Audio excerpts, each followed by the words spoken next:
Hi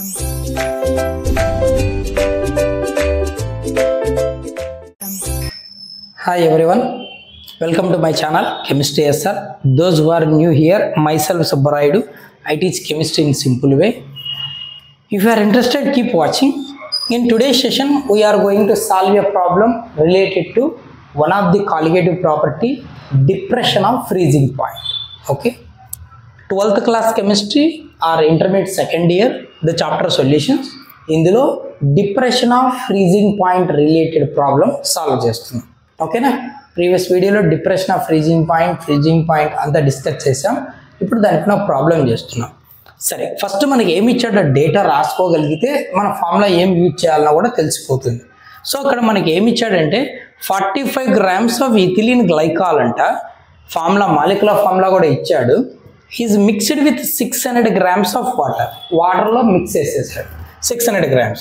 calculate, ఏం calculate చేయాలి? First thing ఏ freezing point depression అంటే డిప్రెషన్ ఫ్రీజింగ్ పాయింట్ ఎంత టెంపరేచర్, బాయిలింగ్ టెంపరేచర్ ఎంత తగ్గిపోయింది సొల్యూషన్గా మార్చాక, అది the freezing point of solution యొక్క ఫ్రీజింగ్ పాయింట్ ఎంత ఉంది, ఈ రెండు కనుక్కోవాలి. చేద్దాం. ఫస్ట్ వెయిట్ ఆఫ్ సొల్యూట్ ఎవరు? Ethylene glycol. What is the formula? C2H6O2. Weight ఎంత ఇచ్చాడు నేను మనకి? 45 grams. Okay, we need molecular weight. ఓకేనా, so molecular weight of solute. ఎవరా సొల్యూటు? సేమ్ ఇథిలిన్ గ్లైకాలే కదా. మాలిక్యులర్ వెయిట్ ఎలా వస్తుంది? అన్నింటి అటామిక్ వెయిట్ను సమ్ చేస్తే వస్తుంది. So 2 carbons, each atomic weight 12, plus 6 hydrogen, each one atomic weight 1, plus 2 oxygen, each one atomic weight 60. That is equals to 12 to 24, ఒక 6, 30, ఒక 32, 62 gram mole inverse. 32, 38, ఒక 24, 62. So molecular wait వచ్చేసి.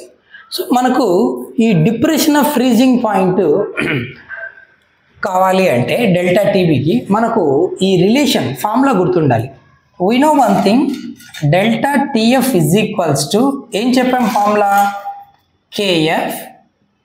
ఓకేనా, freezing point depression constant or cryoscopic constant into molality. ఓకేనా, molality అంటే ఏంటి? Formula weight of the solute W2 by molecular weight of solute M2 into 1000 by weight of the solvent W1. ఇది కదా formula. So ఇవన్నీ వస్తే మనకి ఇది వస్తుంది. So W2 okay 45 grams, M2 okay molecular wait 62 gram mole inverse. we need W1 ఏంటి? Weight of the solvent. ఎంత mix చేశాడు? 600 grams వాటర్లో వేశాడు అన్నాడు. సో అది నోట్ చేద్దాం. Weight of solvent. ఎవరు ఆ సాల్వెంట్? వాటర్. ఎంత తీసుకున్నాడు? 600 grams వాటర్ తీసుకున్నాడు. So we have these 3 values. We need only one, that is KF. KF ఏంటి? Cryoscopic constant. ఇవి కొన్ని సాల్వెంట్స్కు ఫిక్స్డ్ వాల్యూ ఉంటుంది. ఇక్కడ మన సాల్వెంట్ ఎవరు? Water. So freezing point depression constant, లేదంటే సింపుల్గా క్రయోస్కోపిక్ కాన్స్టెంట్ అంటే సరిపోతుంది. క్రయోస్కోపిక్ కాన్స్టెంట్ ఎవరికి? ఫర్ వాటర్ క్రయోస్కోపిక్ కాన్స్టెంట్ ఎంత అంటే 1.82 కెల్విన్ కిలోగ్రామ్ మోల్ ఇన్వర్స్. ఓకేనా, ఫిక్స్డ్ వాల్యూ మనం గుర్తుపెట్టుకోవాలి. వాటర్కు, ఇథైల్ ఆల్కహాల్కు, ఇలా కొన్నిటికి. ఓకేనా, సో వాటర్ వాల్యూ అది. సో వాల్యూస్ అనేది తెలుసు కదా, సబ్స్టిట్యూట్ చేసేద్దాం. Therefore, depression and freezing point or freezing point depression delta TF is equal to KF ఎంతనైనా 1.82 into W2 ఎంతనైనా 45 grams by molecular weight ఎంతనైనా 62 into 1000 by weight of solvent ఎంత 600. ఓకేనా, so ఇక 2 zeros కొట్టేయచ్చు, ఇక 2 zeros కొట్టేయచ్చు. ఓకేనా, therefore ఇక్కడ మనకు delta TF కదా కావాలి. So delta TF is equals to 1.82 into ఓకేనా 45/62 ఇంటూ పైన 10/6 కదా, ఆ 10తో దీన్ని మల్టిప్లై చేస్తే ఇది ఏమవుతుంది 18 అవుతుంది కదా. సో 18.2 ఓకే, ఇంకా బై ఏముంటుంది 6 ఉంటుంది. ఓకే, ఇప్పుడు ఈ వాల్యూ అంతా నువ్వు క్యాలిక్యులేట్ చేస్తే we get delta TF value which is equals to 2.2 kelvin వచ్చేస్తుంది. ఎంత వస్తుంది 2.2 kelvin. That is delta TF అంటే depression freezing point. Freezing point ఎంత తగ్గిపోయి ఉంటుంది 2.2 కెల్విన్ తగ్గిపోయి ఉంటుంది. ఎవరిని ఇథిలిన్ గ్లైకాల్ యాడ్ చేశాక. So a over the freezing point depression it's over కనుక్కున్నాం. నెక్స్ట్ బి ఏం కావాలన్నాడు the freezing point of solution. సొల్యూషన్గా కన్వర్ట్ అయిపోయాక ఎంత తగ్గిందో చెప్పావు, మరి సొల్యూషన్కి ఎంత ఉంటుంది అది కావాలి. So freezing point of solution is equals to ఏంటది TF which is equals to question mark. ఇది మనం కనుక్కోవాలి.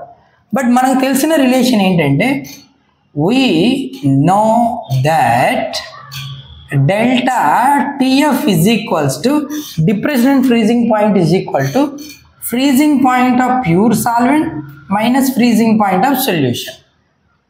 TF naught minus TF కదా. ఇక్కడ మనకు కావాల్సింది ఇది ఒక్కటే కదా. సో దాన్ని ఇటు తీసుకొచ్చేద్దాం, దీన్ని ఇటు పంపించేద్దాం. therefore TF is equals to TF naught, ఈ ప్లస్ మైనస్ అవుతుంది, ఆ మైనస్ ఇటు పక్క ప్లస్ అవుతుంది, minus delta TF which is equals to TF naught pure solvent freezing point. ఎవరు సాల్వెంట్ ఇక్కడ water.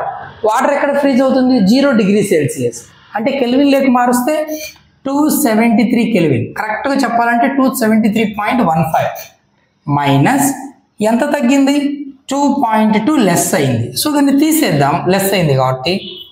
Now we get the freezing point of solution. ఎంత వస్తుంది 270.2 కదా లెస్ చేయాలి, 2 లెస్ చేస్తే 270.95 kelvin. This is the freezing point of solution. This is the depression in freezing point. Okay, ఇది problem. So మనకు solute weight ఇచ్చి solvent weight ఇచ్చాడు, add చేసేసాను, ఫ్రీజింగ్ పాయింట్ తగ్గిపోయింది, ఎంత తగ్గిందో మెజర్ చేయండి, దెన్ ఆ సొల్యూషన్ ఫ్రీజింగ్ పాయింట్ ఎంతకు రీచ్ అయిందో ఆ వాల్యూ కూడా చెప్పండి అన్నాడు. So we can solve like this by using a colligative property depression and freezing point. Okay, molecular wait measure చేసే మోడల్ కూడా ఒక ప్రాబ్లం చేద్దాం. Hope you understand. If you have doubt feel free, do leave a comment. Okay, for more interesting content related to chemistry you can follow my Instagram, link will be given in description. That's it for today's video. See you in next. Thank you.